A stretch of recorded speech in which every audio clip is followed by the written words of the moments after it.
네, 안녕하세요. 꽃배달 부동산입니다. 오늘은 농촌 체류형 쉼터에 대해서 좀 얘기를 해보려고 하는데, 최근 농촌 체류형 쉼터가 좀 핫하잖아요. 네, 그렇죠. 근데 꽃배달 부동산이 또 토지를 전문으로 하는 부동산이다 보니까 뭐 인터뷰나 공문을 토대로 자료를 정리해봤습니다.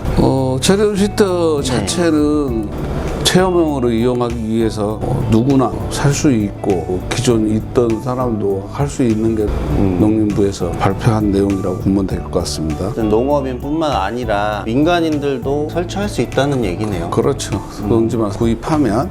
이런 질문들이 많더라고요. 이게 농민들만 할 수 있는 거 아니냐. 추가적으로 또 질문이 많은 내용이 이제 도로 현황에 대해서 많이 물어보시는데, 도로가 없는 농지에서도 설치할 수 있냐, 이런 질문들이 좀 많거든요. 그 도로 여건은 어떻게 되나요? 도로는 지금 그 건축법상으로는 보통 한 4m를 기본으로 하는데, 쉼터 할 때는 농로, 수로 이렇게 해서 사용하는데, 현황 도로까지 인정하는 걸로 농림식품부에서는 발표를 했기 때문에 네. 소방차 정도 들락거릴 수 있을 정도면 허용하는 걸로 거의 가닥이 잡혀 있는 걸로 알고 있습니다. 저희가 또 김포에 있다 보니까 개발 제한 구역에 대해서 얘기를 안 해볼 수 없는데, 그렇죠. 이 지금 얘기로는 개발 제한 구역에서는 안 된다고 얘기가 나오고 있는 것 같죠? 지금 현재는 김포 전체적으로 보면 고촌의 한 72% 정도가 개발 제한구역인데, 지금 현행법상으로는 농막까지는 가능했었는데 농촌 체류역은 지금 현재는 통과하지 않아서 네. 조금 더 지켜봐야 될 것 같습니다. 현재까지는 안 되는 걸로. 안 되는 걸로 봐야죠. 지금 되겠죠? 농림부에서 발표한 걸로 봐서는.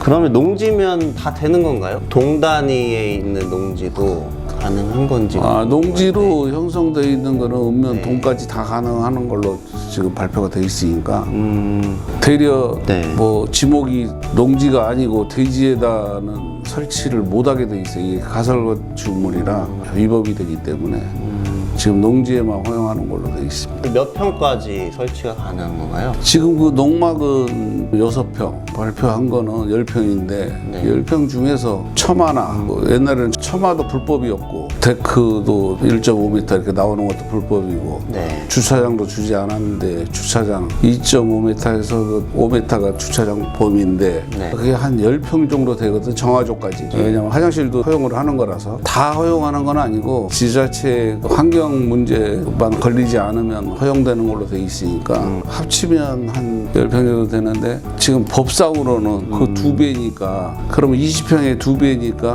한 40평은 더 있어야 되니까 60평 정도는 최소 면적이라고 봐야지. 그건 현실적으로 좀 불가능할 것 같아요. 토지 분할 문제가 있고, 가장 바람직한 거는 농지대장을 만들어서 300평 이상은 가지고 있어야 체험하면서 가능할 거로 보아집니다. 보통 사람들이 딱 생각할 수 있는 게 1000평을 가지고 있으면 60평씩 쪼개서 많이 질 수 있는 거 아니냐. 근데 그렇게 오해할 수 있게끔 발표를 한 건데, 현실적으로는 최소 분할 면적 관계 때문에도 네. 지자체에서 허용이 안 될 거라고 하지 봐야죠. 안 되고. 어쨌든 한 필지에 한 개만, 한 세대당 한 개만. 지금 원칙은 그렇게 되는 거지. 그러면 이 쉼터를 만약에 설치하게 되면은 존치 기간에 대해서 또 궁금해 하시는 분들이 많은데.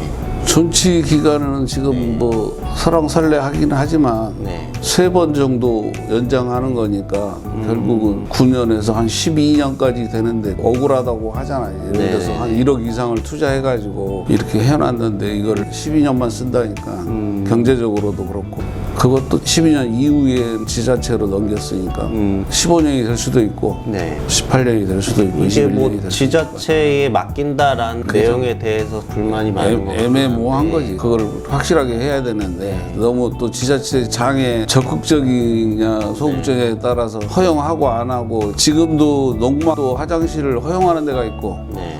허용하지 않는 데가 있어요. 근데 김포는 원래 허용 안 하고 있어요, 지금. 근데 지금 하고 있는 것들은 다 불법이라고 보면 되는 거예요. 심사를 통해서 연장을 하는 걸로 돼 있더라고요. 지자체에서 준비해가지고 빠르면 12월 말경부터 내년 1월 초부터는 현실화될 가능성이 큰 거죠. 연장 시 안전과 미관 환경을 고려해서 결정한다 이렇게 돼 있는데, 이게 좀 애매모호하네요. 애매하지. 항상 우리 법이 처음 하다 보면 보완책이 나오겠다고 봐야지. 네. 그렇지 않겠어요? 요거에 대해서는 뭐 추후 입법 예고가 돼 있으니까 또 나오면 한번 다시 공유 다시 한번 드리는 또 걸로 우리 또 하고. 보완하는 걸로 해야지. 가설 건축물이 또 우후죽순 늘어나면 요거에 대한 안전 문제도 분명히 발생할 것 같거든요. 지금 네. 농막 자체가 6평으로 이렇게 제한하다 보니까 필요한 사람들은 충분한 사람이 있는가 하면 그걸로 부족해가지고 지금 불법으로 2개를 놓은 사람 네. 아니면 불법으로 화장실을 놓은 사람 이런 여러 가지 문제가 있어서 네. 보완책이 계속 나올 거예요.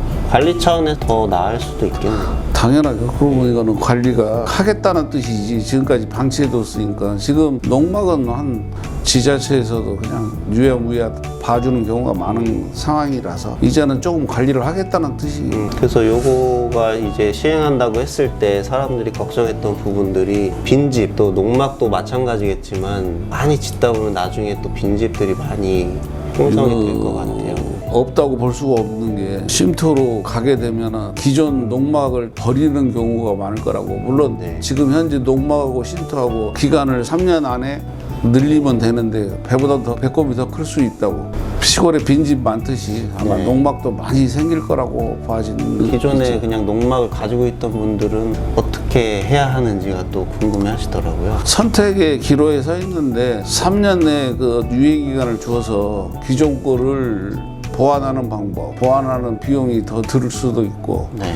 그리고 지금 이 자체가 가설 건축물이기 때문에 바닥에 시멘트를 놓고 완벽하게 하는 게 아니고 바닥에서 이렇게 항상 이렇게 뜰 수 있게끔 준비 이동용으로 해야 되는 단점이 있어서 네. 가설이니까. 가설이라고 봐요. 숙소로도 이게 지금 애매한데 결국은 주소 주민등록만 안 옮기면 지금 되는 상태지 네. 뭐 그걸 어떻게 막을 거예요? 임시 숙소인데 농막에서도 사실 지금 쓰시는 불법으로 다 쓰고 분들도 있지. 많아요. 그래가지고 뭐 그걸 2개 놓고 또 지자체에서 주민등록법하고 또 이 건축법하고 별개라서 주민등록법은 그 어디든 주민등록 옮기면 옮기게 돼 있다고. 네. 실질적으로 지금 비닐하우스에서 안에서 생활하면서 학교까지 다 다니는 사람이 많아요. 생각보다는. 그게 현실하고는 좀 안 맞는 건데 지금도 그거에 대한 해결책은 현재는 없는 건데 앞으로 단속이 좀 심해지지 않을까 이제 봐지는 거예요. 전입 신고도 안 되고 안 돼. 상속을 받는 경우도 많고요. 그리고 임차농으로 현재 농사를 짓고 계신 분들도 많은데 그분들은 어떻게 되나요? 결국은 만약에 기존 하나 가지고 있는데 이제 세대를 분리가 돼 있으면 괜찮겠지만 아버지하고 자식이 같이 있을 때는 세대 구분이 안 되면 그 원래는 한 채밖에 안 되는 걸로 돼 있기 때문에 아마 일시적으로 우리가 1가구 2주택 2년 봐주듯이 이것도 그런 방안이 나오지 않을까 봐지는데 만약에 세대가 구분되어 있는 걸 상속을 받았다든가 또 있는 걸 샀다든가 그랬을 때는 그것도 보완책으로 법이 나오지 않을까 봐지는 거예요. 임차농은 뭐 소유주의 사용 승낙만 있으면 그러니까 그거는 그렇게 해놓고 실질적으로 거기에 대한 구체적인 게 없다고. 나중에 영구적으로 어떤 건축물로서 전용을 할 수가 있는지. 그거는 이제 2가지 방식인데 보통 이제 나이가 많이 먹어서 할 때는 뭐 영구적으로 쓸 생각이 없으면 건축법을 무시하고 지을 거라고. 근데 진짜 뭐 한 40대에서 한번 하려고 하면은 언제라도 다시 정상 허가를 내서 정상 건축을 허가를 받으려면 네. 처음부터 건축법에 맞춰서 지어야 되는 2가지 방식이 있다고 봐야지. 그렇게 한다고 하면 지금 바닥에 있는 거를 드러내고 바닥부터 네. 해야 된다는 단점이 있으니까 그거는 처음부터 고민을 해서 처리용으로 할 건지 나중에 건축물 허가를 내서 안착할 건지를 미리 정하는 게 순서일 거라고 봐요. 아예 처음부터. 네. 네.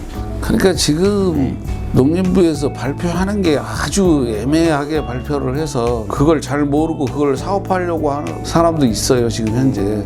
처음에는 막 모르고 우후죽순으로 사기도 하고 짓기도 하고 할 텐데 체험형으로 애매한 부분이 있잖아요. 네. 그 10평짜리에다가 10평짜리 부대 시설에 그 2배 면적만 하면 네. 또 된다고 표현이 돼 있는 부분이 있다고. 앞으로 보완책으로 나와야 될 거라고 봐요. 모든 법이 처음에는 좀 아쉬운 부분이 많더라고요. 당연하지. 뭐 한 3년만 지나면 어떤 보완책이 나오지 않을까 이제 보는 거예요. 이제 12년 동안 썼어요. 그러면 나중에 또 철거 문제가 있지 않습니까? 당연하죠. 아마 집도 마찬가지지만 우리의 집이야 뭐 30년 뭐 이렇게 되니까 하지만 이것도 똑같은 현상이 일어날 거라고 봐요. 12년 지나서 연장을 못하게 되면 원칙적으로는 철거를 해야 되겠네요. 만약에 이제 지자체에서 더 연장을 안 해준다고 한다고 하면은 철거하지 않으면 또 농지법에 또 적용을 받겠죠. 이때 철거를 하든지 아니면 농지 전용을 하든지. 그렇지. 둘 중에 근데 하나. 전용을 하려면 아까 얘기한 대로 처음부터 그렇게 지을 건지 말 건지를 처음부터 좀 비용 부담 관계에서 해야 된다고 보는 거죠. 만약에 그걸 생각 안 하면 나중에 그렇지. 목돈이 들어가겠네요. 목돈이 들어가고 건축법에 맞지도 않을 거라고. 이제 마지막으로 세금 문제인데. 금액이 많지는 않고 네. 이게 뭐 몇만 원 이렇게 될 텐데 네. 일단 농막도 사실은 세금을 가설 신고하면 내게 돼 있어요. 그렇죠. 네. 내게 돼 있는데 거의 안 받고도 하고 지금 그냥 무허가가 많기 때문에 네. 근데 이거는 세금은 그렇게 큰 부담되는 건 아니고 그러니까 취득세랑 재산세는 내는 거고. 농지가 싸기 때문에 수도권에 있는 농지들이나 조금 비싸지 지방에 있는 농지는 싸기 때문에 그건 큰 부담은 없다고 봐야죠. 마지막으로 좀 하실 말씀 있으면. 김포에서 농지를 살려고 하면 항상 전문 부동산에 와서 의논을 해야지 피해가 적지 잘 모르고 맹지나 잘못 지어놓으면 피해도 많고 네. 또 팔리지도 않고 여러 가지 문제가 있으니까 연락하시면 저희들이 아는 범위 내에 성심성의껏 답변 드리겠습니다. 네. 감사합니다.